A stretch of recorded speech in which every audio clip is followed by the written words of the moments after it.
Tēnā tātou katoa. Yes, please, my boy band, can you come up as well? I'm not speaking alone. These are my amazing colleagues from Manaaki Whenua who are all part of this research project. So we're all going to do a bit of a tag team approach today. I firstly want to mihi to the hau kāinga. We had an amazing day yesterday and really appreciate the knowledge that Mana Nui and his whānau shared with us. And thank you TTW for bringing us all together. It's so nice to see all these faces of people that love killing things and making things survive. Ko waio, ko Ngāti Awa, ko Ngāti Rangi Nui ngā iwi, ko Mahuru Wilcox ahau, and I work as part of Kairanga Hau group at Manaaki Whenua based out of Kīrearea, Hamilton. My background's not actually pest control, it's freshwater and wetland ecology, but when you're doing restoration projects with whānau, hapū and iwi, you ultimately get involved in pest control. So the hard work in pest control in our family is actually my younger sister, who's a contract culler, so she's probably more qualified to speak than me, but the work I do is really centred around supporting our iwi, hapū and whānau, especially in the space where a lot of us are absent, or our people were very absent when this project first started in 2019. I'm really glad to see that changing though. So the project itself is focused on those last 5%. You can see those remaining pest predators really have a huge impact on our taonga species. That cat there smashed all those short-tailed bats in Rangataua Forest. I think that's central North Island, from my understanding. And yeah, you can really see the damage of what one animal can do. So those 5% who then suddenly have this huge food basket to choose from can really cause some devastation. In terms of costs, you can see as that line goes scooting upwards, as we hit that last 5%, the cost for our projects heading towards eradication incur significant cost.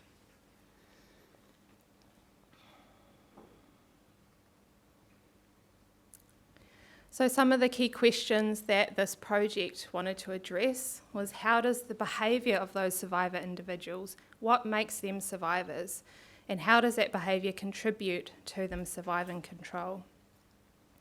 How can we use novel devices and lures to overcome these survival behaviours? How can we use those particular attributes against those animals? And the three target species, of course, are our mates, the possum, stoat and rat. There are 4 interconnected research aims. So, as I mentioned, that's survivor behaviour. So that was, Graham there doing pen trials, looking at those survivors, and you'll hear some exciting things from that. Then manipulating that survivor behaviour, and then, of course, the work that myself and Nikki have been doing with our amazing iwi partners across the motu, who I'll talk a little bit more about later on, was looking at mātauranga Māori and totohunga moriori to inform and guide this sort of eradication. And then Marcus will come in and talk about scaling up to field trials.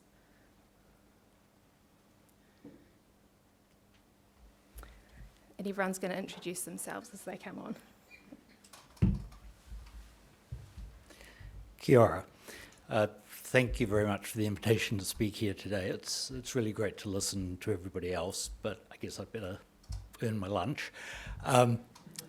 Each of us is going to talk about one of those arrows that you just saw. And so the first one of those is understanding the behaviour of the animals so that then we can develop techniques for targeting it.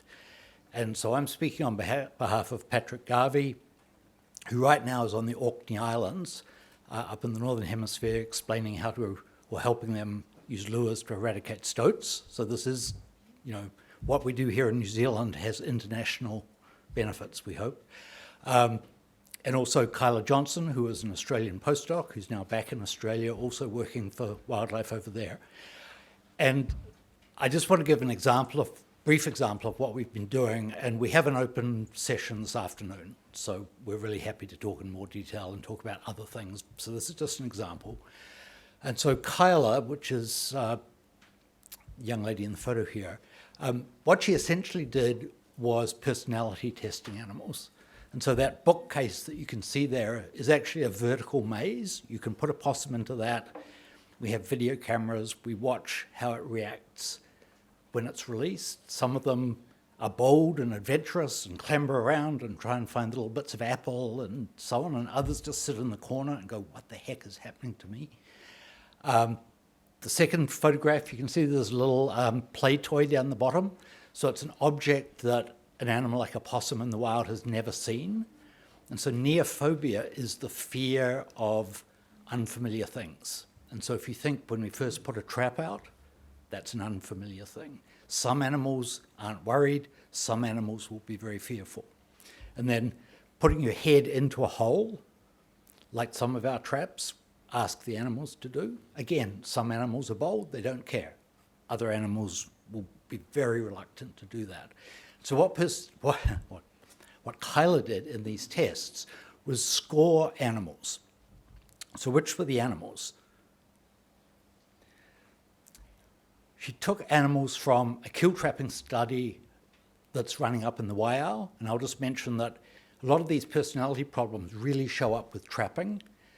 You know, when we dump poison bait from the sky, that's one thing, but we know that for many reasons there are advantages to using, or preferences for using traps, so we focused on trapping in this case. We put a lot of traps out. The colours just refer to the two types of traps. These were sentinels and trapinators. So these are both traps that require animals to put their head in to trigger and be killed.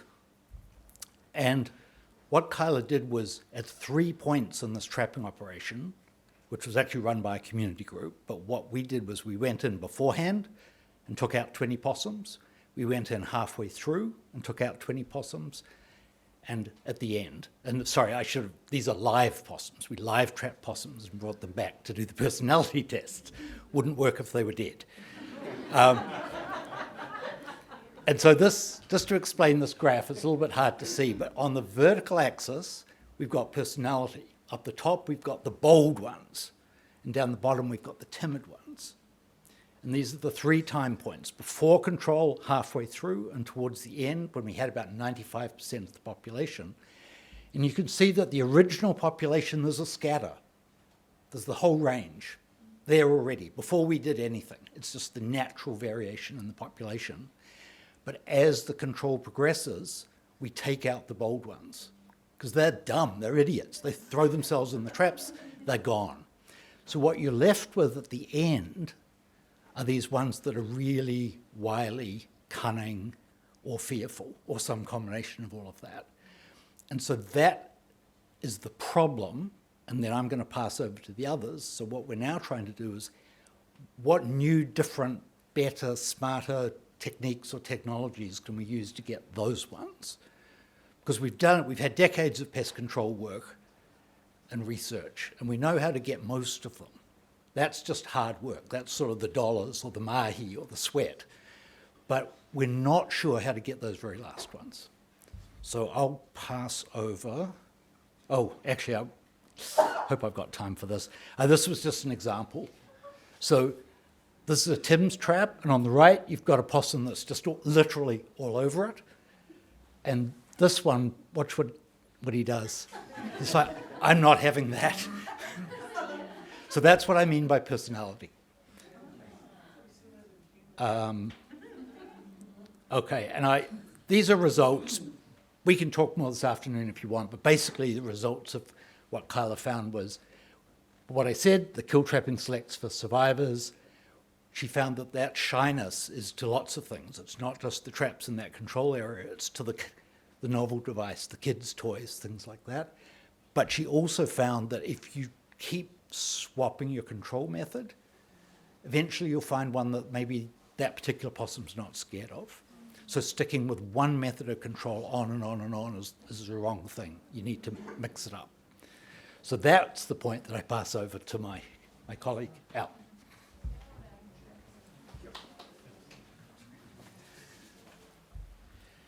Kia ora koutou.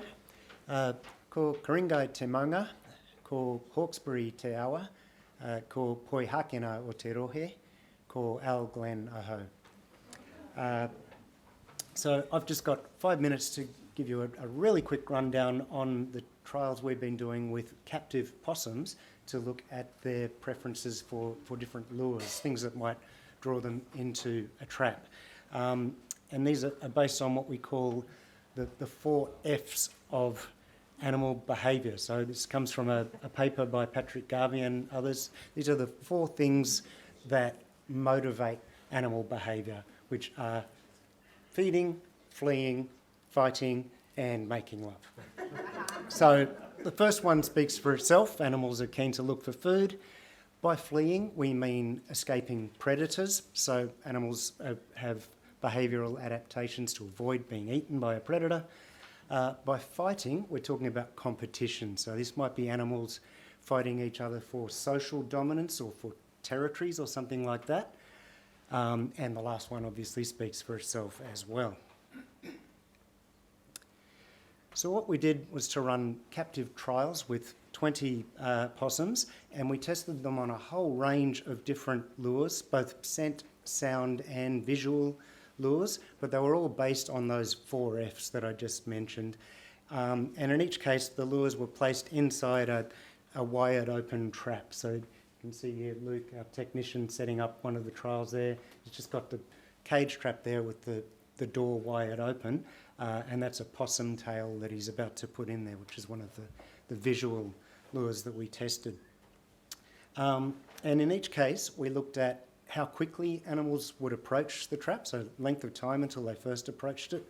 Also, how often they approach the trap, so do they just come and have a look once and then lose interest, or do they keep coming back again and again? And finally, perhaps most importantly, the number of times they actually stick their head in the trap or enter the trap, depending on which type of trap it was. So first of all, the results from the scent lures, and I'll skip over these really quickly because the results were not very exciting. Unfortunately, the only lure that was better than nothing was peanut butter. So we can see here, very short time to first interaction, and possums frequently entered the traps. So peanut butter was good. We've got a blank there, just a trap with nothing in it as for comparison, and nothing else was really much better than just the empty trap. So that was a little bit disappointing, but thankfully the results got a little bit more interesting once we started to look at visual lures. So I've already mentioned the possum tail, and that was our best visual lure. So this is length of time to interaction here. You can see there are 3 on the left-hand side that possums were really quick to approach. And another one was disco balls, which was interesting because there was evidence from a conference last year that disco balls are also pretty good lures for some human beings.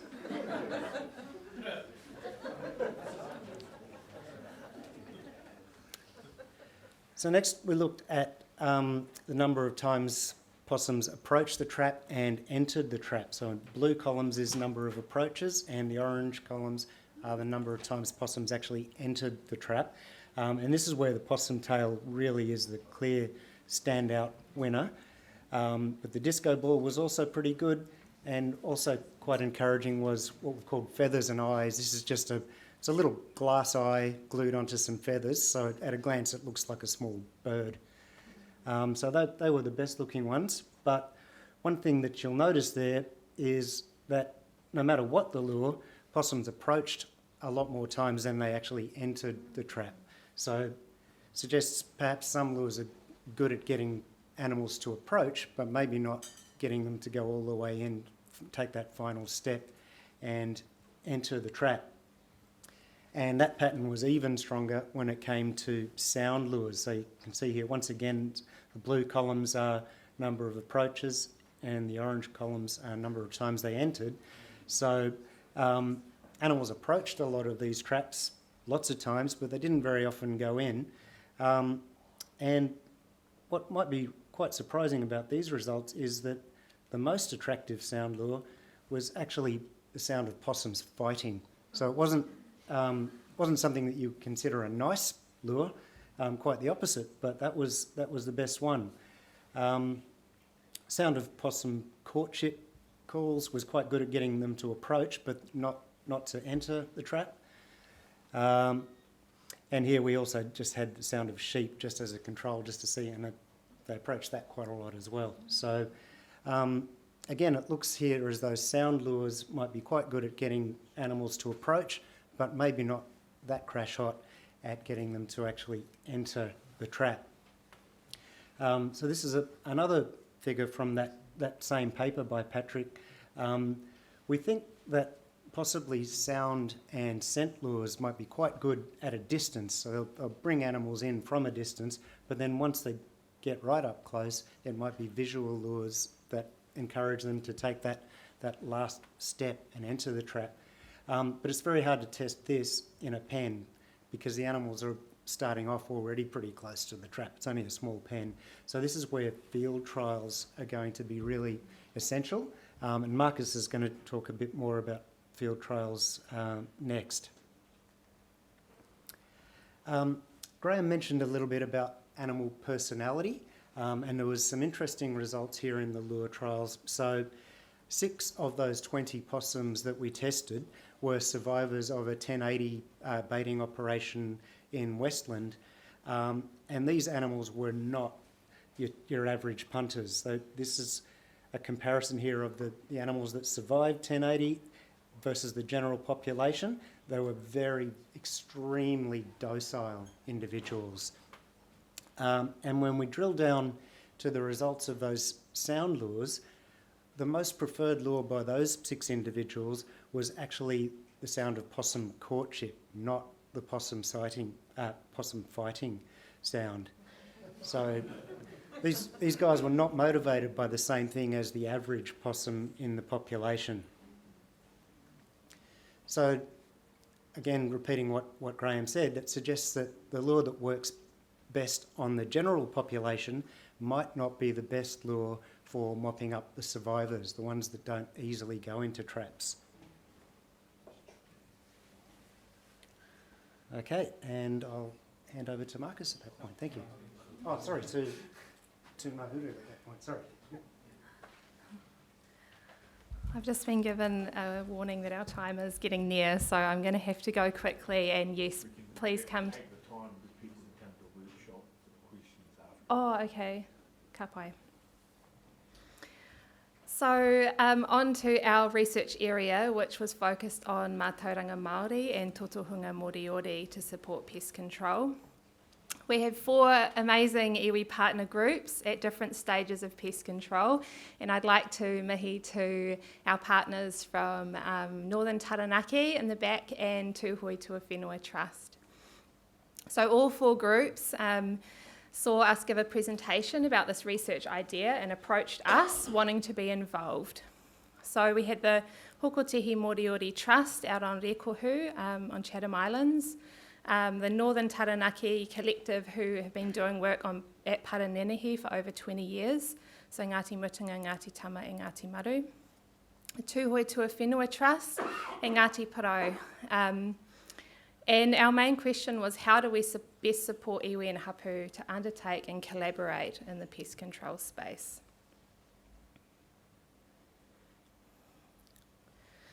There were 2 main aims. One was to create a kaupapa Māori and Moriori centred pest control framework, and it's been really heartening to hear people's kōrero this morning and yesterday really echoing a lot of the findings that we had for our framework that's come out of this.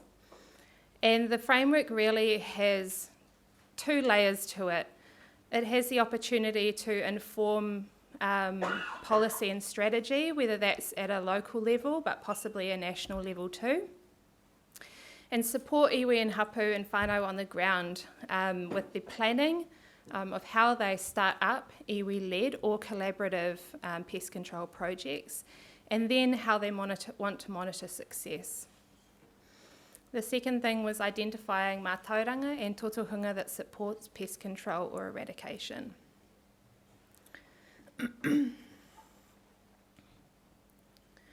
This is our framework. You are the first people to see this.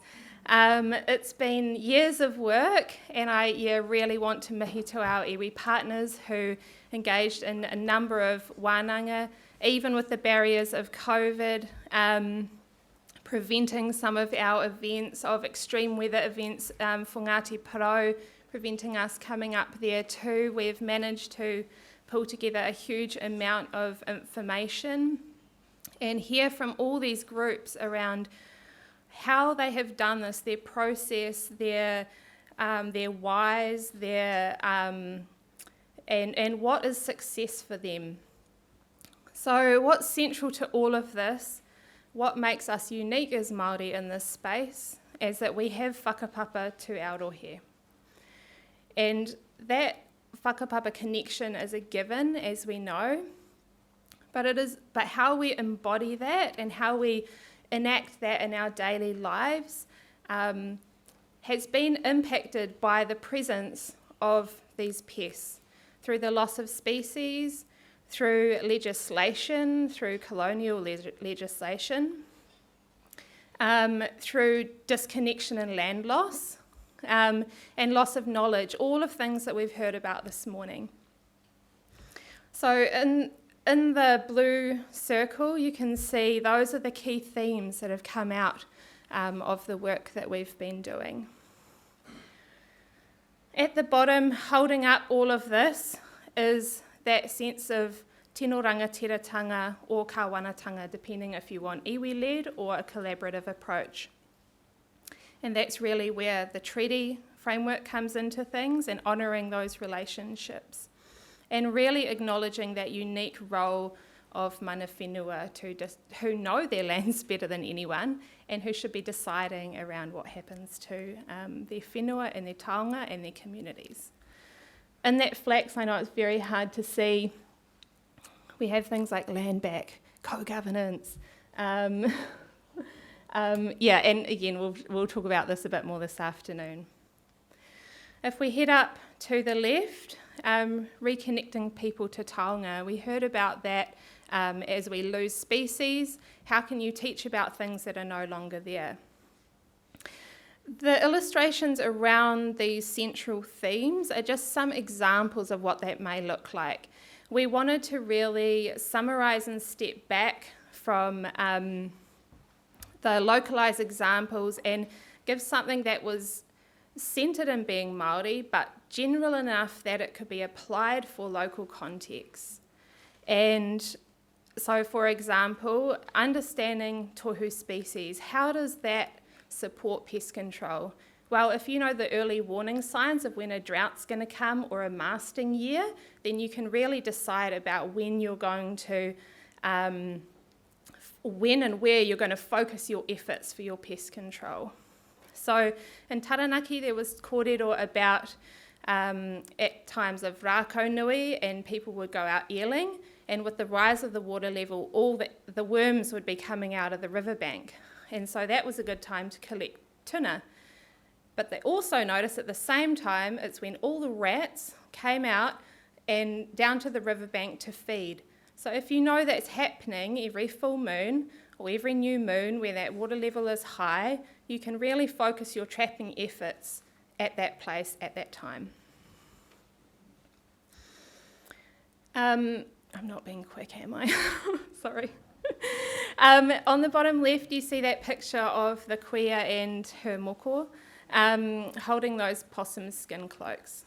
They may not be a taonga for us right now, they may never be, but they may be one day, but they are a taonga for our Aboriginal whānau across the Tasman. And so a number of groups talked about how can what we're doing facilitate cultural revival for our whanaunga across the sea. So again, poses a question.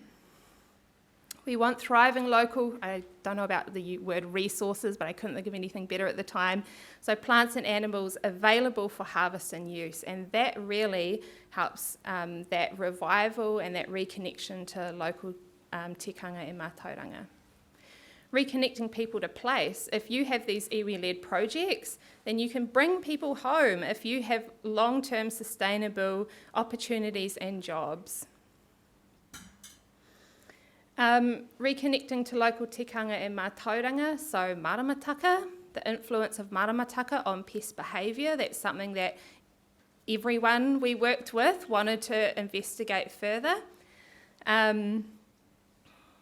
Understanding karakia and waiata to keep yourself successful and safe as you go out and do your trapping, but also whakanoa yourself when you come home to your whānau after a day of killing things. Understanding place names, so places like Pukehino. We know that possums have absolutely devastated. There's barely a hino present in that area. And so understanding those old place names can really help guide how you restore and how you control your pests. And then we go down to supporting relationships between species. So these are the non-human ones. And how do we ensure not just our whakapapa is strong and lived in our daily experience, but we're creating an environment for the whakapapa of those plants and animals to also thrive and continue into the future. So I think I'll just leave that there. I'm sure there's questions that you can ask this afternoon if you want to know more. But yeah, I really want to thank those who contributed their amazing knowledge to create this resource, which I hope will really support, whānau and hapū on the ground, who are, most of you are actually already doing this, given your kōrero this morning, but those who are not at that stage of starting a project, maybe this will be a bit of a blueprint to get them going. So just a couple of examples of mātauranga and totohunga to support pest control. So I talked about maramataka and pest behaviour. So does the maramataka influence how many interactions and the movements of pest species in the environment? Understanding that seasonal behaviour, knowing that flowering and fruiting, and so where you can target your pest control. And matariki predictions. We hear every year around at matariki whether it's going to be a productive year, and so we can safely assume that it's also a time to gear up for some really solid pest control after that flowering and fruiting season in our ngahere. Local lures. This has been some work done through the Hokotehi Moriori Trust. They have been trialling a kopi or karakaberry lure. Could this appeal to those neophobic animals? If they're scared of new things in the environment, could you use a lure that actually comes from their environment to bring them in? And utilising hino and kareao for kiore snares, could that also be used for other traps? Okay, sorry, I'm going to pass on to Marcus now.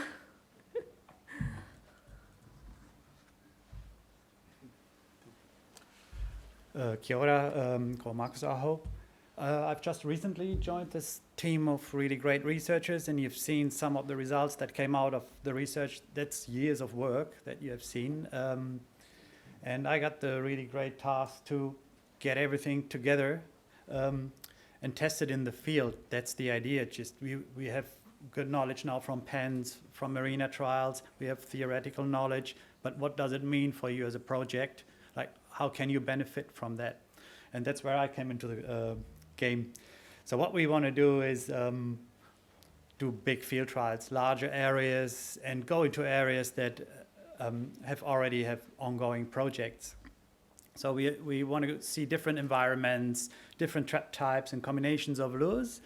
As Al has presented, there are good results on visual lures. We have tested sound lures and scent lures. But we also saw by the personality, not each lure works for each of the animals, for each individual. So why not use everything together? For example, use a sound lure to lure the animals closer to the trap, and then they see something that they're interested in, and they smell something they're interested in. So apply the relatively theoretical knowledge in the field. Questions are, for example, as you can see here, does the lure preference change? I mean, we know that season, for example, breeding can change the preference for certain ingredients in a lure. Pregnancy is a good example that may change, like the need for certain components in a diet. Food availability, we heard about masting seasons. That's the most obvious food availability impact on behavior and lure preferences. You have a good lure for the animal, but if it's surrounded by super good food, why would it go for the lure into the trap and take the risk? Density of conspecifics, it's also quite obvious. If I have a lot of competitors around me, I have to go to the food quicker. I have to fight for the food, so maybe I'm more susceptible to traps. I don't think that much. I just need food. So those are the questions we want to answer in somewhat bigger field trials. And what we are looking for these field studies is an exchange of knowledge and collaborations. We heard about Mātauranga in Mahuru's talk. We have two knowledge systems that are running quite parallel at the moment, but I want to connect it. Why should we not benefit from each other? Because I'm not from Mātauranga Māori background, of course, so I need help with this. But I can supply something from my knowledge system, which is not even a New Zealand knowledge system, as you can hear. So connecting these two systems is quite important, like let's benefit from each other. That's why we support the implementation of your ideas into our trials and my ideas into your projects. Just be a bit more communicative about it. So what I personally provide is advice, help. I can answer questions. Whatever idea you have, I'm happy to hear it. That's why I'm here, to hear your ideas and to hear your ideas how you could apply this in the field. And I'm more the person who thinks about how can I make it work on a large scale, and that's my support that I give to projects. That's also my background before I came to Manaki Whenua. As an example, what we're doing at the moment in bigger field trials is we have running projects. They have been trapping stoats for years. They still have stoats in the areas. Of course, as you all know, there's a resident. There will always be some residential individuals that you just don't get. So I provided them with a new lure that we have tested in the pen trials. It works very well. So we give them that for free and say, but please put it in every second trap so we can really compare the two traps and see if we have a success with this lure in the field. So that's how we collaborate with projects. And that's what I hope to find here in this forum too, that people say, I have a good project, I have this problem, do you have another idea? Or that you come, I have an idea what you can improve. And then I see, maybe I can test it somewhere else too. So I'm not only connecting you to us, but also project to project. I think I was fast enough. I'm happy to talk about it in the afternoon. Just talk to me about everything regarding predator control. Thank you very much. Kia ora koutou. Kia ora koutou. Thanks for that. And there was a lot in there. So those of you that are in the room, where we go for lunch, the discovery room is where the workshop will be held with these guys at 2 p.m. All right. We've got 2 questions online, so a minute response for each question, please. Has there been any research into reducing the population by way of contraception so they are unable to continue breeding? There was actually a lot of enthusiasm for that idea about 15 years ago, and so far it has not succeeded, but technology keeps advancing. It would be a GMO type technique, and that's not very feasible under government policy right now. But it's not a short-term solution. 10 years, 20 years, perhaps. Ka pai. Have any hapū or iwi researched use of rongoā Māori for bait or poison? I think Sean Ogilvie might be the person to talk about that. Yeah, I've done a trial. Hang on.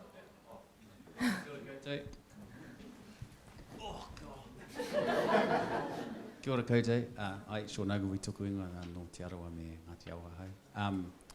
I think the person who asked that question is probably someone who was involved in the trial, I'm wondering. But yeah, so we did a project in Te Whare country some years ago now, looking at, we looked at a lot of different plant species and their toxic components. And tutu was one we ended up focusing in on. And to cut a long story short, we did a couple of years of research and found out that tutu itself, the compound, is actually really quite effective in terms of, we did it on rats, it was Norway rats. It was really quite effective at killing Norway rats, but that's as far as we got with that research. We weren't able to get further funding. There's a long way to go from knowing that a compound is toxic for a particular species, and then from taking it from there through to actually having a commercially viable product.